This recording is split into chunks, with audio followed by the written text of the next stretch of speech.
Wow, it is a great honor and pleasure to be with so many brilliant and moral and thoughtful and intelligent people, and I'm glad to be here to balance all of you out. I'm about to go on the air for SiriusXM in a little bit, but I'm here because someone broke a promise to God. My mother was a nun for 16 years before she married. She was a nurse from the segregated South. The convent put her through nursing school and sent her off to work in Africa, to work first with lepers and then in a jungle hospital in Malawi. My dad was a Franciscan brother. He taught history to Catholic boys in Brooklyn. He wore the brown robes and the rope belt and walked amongst the people like the lost Jedi of Flatbush.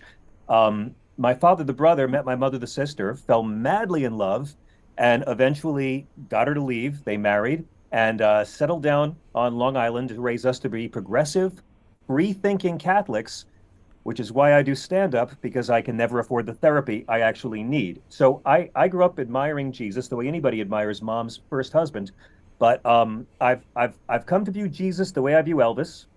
I love the man.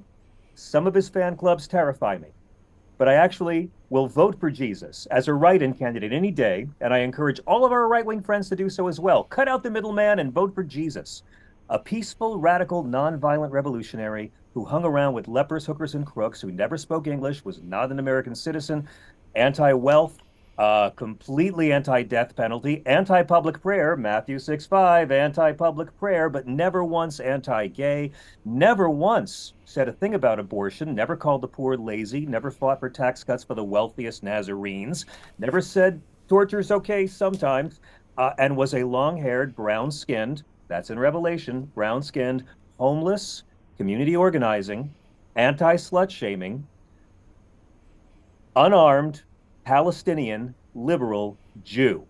But that's only if you believe what's actually in the Bible.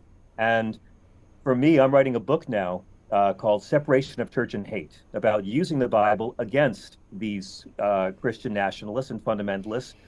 I think a lot of us were raised in a religion that focused on love and empathy and forgiveness and service, the values of Jesus. And millions of us have grown up to find this movement of empathy and love has been hijacked by this right wing movement that uses Jesus's name while voting and legislating against his actual teachings and commandments. More executions, acceptable bigotries, bearing false witness, make the rich richer, reject war refugees, cut aid for the poor, live by the sword, demonize the marginalized. They say the largest growing religious group in America are Mormons. They're wrong. I think the largest growing religious group are people who were raised religious but now consider themselves spiritual because they're so turned off to the hypocrisies of our right-wing brothers and sisters who view this Jesus as just the manger, the miracles, and the cross, not the 3 years he spent teaching and giving commandments and explaining what a Christian nation would actually have to do to earn that label. For so many people, and you guys are smarter than me, you know this, the Bible for so many is like the book of Leviticus and the book of Revelation duct taped to a left behind book. The Christian nationalists believe our country was founded as a Christian nation and that their particular interpretation of the Bible is going to be how our government and public life has to be managed. Their narrow religious identity imposed on the rest of us. And this is the master race Christians who think they're anointed to rule America according to their take on the Bible. The Taliban evangelicals convinced they can be as mean as they want because they know they're going to heaven. The Christian supremacists who believe violence is acceptable if their side's doing it. And the hardcore haters convinced that God hates the same people they do. Extreme conservative religion mixed with authoritarian government is literally what killed Jesus. And Christian nationalism is taking the Bill of Rights and the New Testament out into the woods at gunpoint and digging two holes.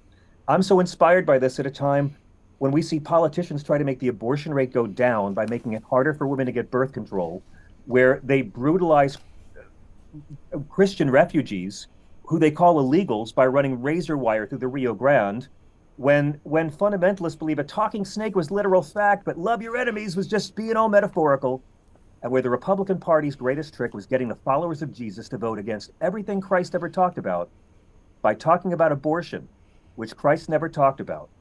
That's the right wing. Help the poor? No. Care for the sick? No. Render your taxes? No. Anti an eye for an eye? No. Be kind to the incarcerated? Hell no. Welcome the stranger? Bitch, please. I'm so glad you mentioned Matthew 25, the judgment of nations, because that's it. Jesus gives his marching orders for a Christian nation. You take care of the poor, you take care of the sick, you welcome the stranger, and you're kind to the incarcerated. That's what Christianity was supposed to be about. No abortion or trans kids, not fighting for tax cuts or teaching kids to ignore science. Jesus tells you what his true followers fight for, and that his fake followers are the ones who are openly religious, but indifferent to the poor and the marginalized and the incarcerated. I mean, he gave us cliff notes. He's telling us what to do. And in a time when they don't fight for the things Jesus prioritized, they fight for the things their club prioritizes. It's why I'm so proud and inspired to see people like this who are actually thumping the Bible, thumpers with the Bible. Because if there's one thing I've learned, nobody hates like a Christian who's just been told his hate isn't Christian. I've gone on too long already, but thank you guys for reminding me that Christianity is supposed to be a sanctuary city. It's time to take the Bible back from the hypocrites. And if you're going to fight hate, don't whine if you get a little on you. Just wash it off before it sticks. Thank you. Go Kamala.